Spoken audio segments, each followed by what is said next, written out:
Complain হচ্ছে, counter complain হচ্ছে, কতজন অ্যারেস্ট হয়েছে এবং এই ভায়োলেন্স কে পিসফুল করতে কি স্টেপ নিচ্ছেন আপনারা?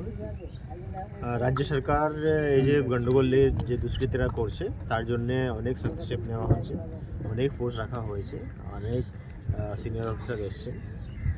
কালকে একজনকে অ্যারেস্ট করা হয়েছে। এটা কোন ঘটনা?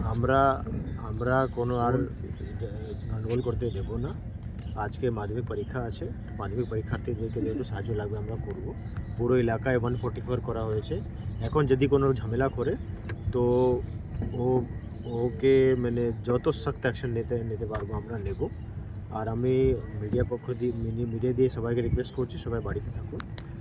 এই এলাকা 144 করা হয়েছে, ইন্টারনেটও বন্ধ করা হয়েছে। তো কোনো লোক গন্ডগোলে যাবেন না, কোনো ঝামেলা করবেন না, আদারওয়াইজ খুব কপালে কষ্ট আছে। 101 জনকে